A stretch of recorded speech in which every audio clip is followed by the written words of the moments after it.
Yang Mulia Presiden Majelis Umum PBB, Yang Mulia Sekretaris Jenderal PBB, Yang Mulia para pemimpin negara-negara anggota PBB, tahun ini genap 75 tahun usia PBB. 75 tahun yang lalu PBB dibentuk agar perang besar, Perang Dunia Kedua tidak terulang kembali. 75 tahun yang lalu PBB dibentuk agar dunia bisa lebih damai, stabil dan sejahtera. Karena perang tidak akan menguntungkan siapapun. Tidak ada artinya sebuah kemenangan dirayakan di tengah kehancuran. Tidak ada artinya menjadi kekuatan ekonomi terbesar di tengah dunia yang tenggelam. Pimpinan sidang yang terhormat, di usia PBB yang ke-75 ini, kita patut bertanya, apakah dunia yang kita impikan tersebut sudah tercapai? Saya kira jawaban kita sama, belum. Konflik masih terjadi di berbagai belahan dunia. Kemiskinan dan bahkan kelaparan masih terus dirasakan.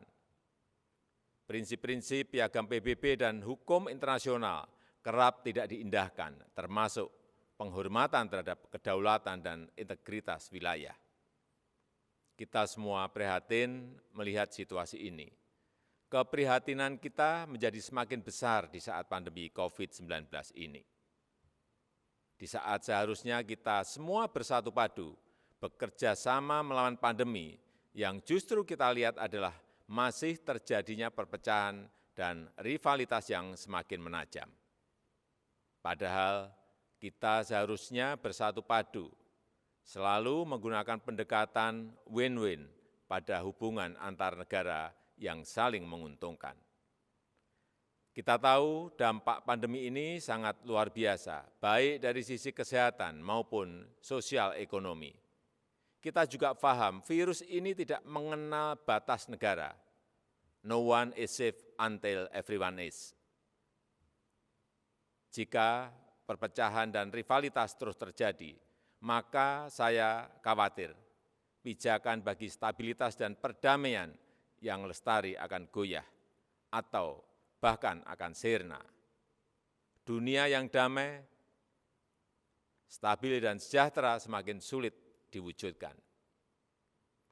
Yang Mulia, tahun ini Indonesia juga merayakan kemerdekaan yang ke-75 tahun. Dan sudah menjadi tekad kami, Indonesia terus berkontribusi bagi perdamaian dunia sesuai amanah konstitusi. Indonesia akan terus memainkan peran sebagai bridge builder, sebagai bagian dari solusi. Secara konsisten, komitmen ini terus dijalankan Indonesia, termasuk saat Indonesia duduk sebagai anggota Dewan Keamanan PBB.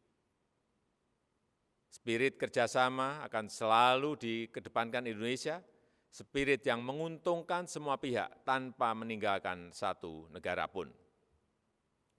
No one, no country should be left behind. Persamaan derajat inilah yang ditekankan oleh Bapak Bangsa Indonesia, Soekarno, Bung Karno, saat konferensi Asia Afrika di Bandung tahun 1955 yang menghasilkan Dasar-Sila Bandung. Hingga kini prinsip Dasar-Sila Bandung masih sangat relevan, termasuk penyelesaian perselisihan secara damai, pemajuan kerjasama, dan penghormatan terhadap hukum internasional. Palestina adalah satu-satunya negara yang hadir di konferensi Bandung yang sampai sekarang belum menikmati kemerdekaannya. Indonesia terus konsisten memberikan dukungan bagi Palestina untuk mendapatkan hak-haknya.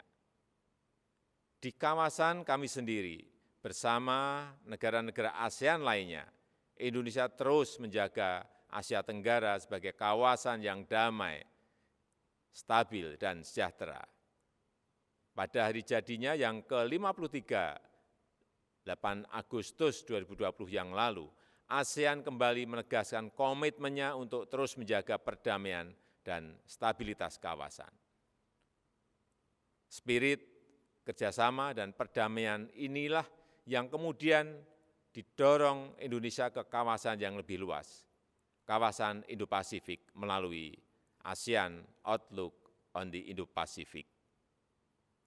Yang mulia, melihat situasi dunia saat ini, izinkan saya menyampaikan beberapa pemikiran. Yang pertama, PBB harus senantiasa berbenah diri, melakukan reformasi, revitalisasi, dan efisiensi. PBB harus dapat membuktikan bahwa multilateralism delivers, termasuk pada saat terjadinya krisis.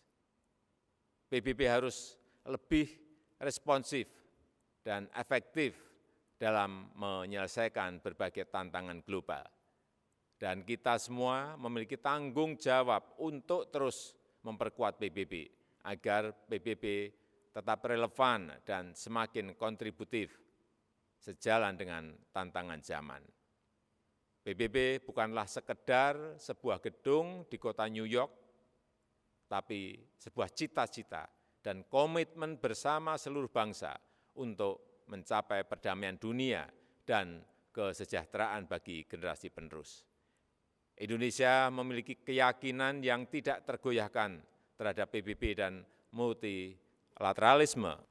Multilateralisme adalah satu-satunya jalan yang dapat memberikan kesetaraan. Kedua, collective global leadership harus diperkuat.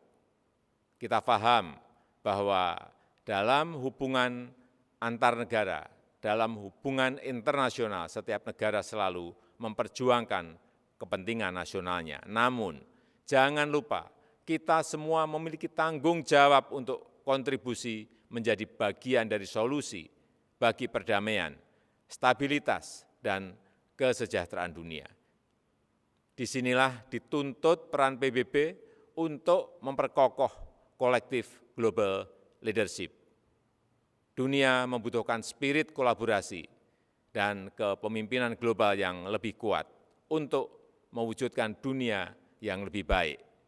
Ketiga, kerjasama dalam penanganan COVID-19 harus kita perkuat, baik dari sisi kesehatan maupun dampak sosial ekonominya. Vaksin akan menjadi game changer dalam perang melawan pandemi. Kita harus bekerja sama untuk memastikan bahwa semua negara mendapatkan akses setara terhadap vaksin yang aman dan dengan harga terjangkau. Untuk jangka panjang, tata kelola ketahanan kesehatan dunia harus lebih diperkuat. Ketahanan kesehatan dunia yang berbasis pada ketahanan kesehatan nasional akan menjadi penentu masa depan dunia. Dari sisi ekonomi, reaktivasi kegiatan ekonomi secara bertahap harus mulai dilakukan dengan melakukan koreksi terhadap kelemahan-kelemahan global supply chain yang ada saat ini. Aktivasi ekonomi harus memprioritaskan kesehatan warga dunia. Dunia yang sehat, dunia yang produktif harus menjadi prioritas kita. Semua itu dapat tercapai jika semua bekerja sama, dan bekerja sama. Mari kita memperkuat komitmen dan konsisten menjalankan komitmen untuk selalu bekerja sama. Demikian, terima kasih.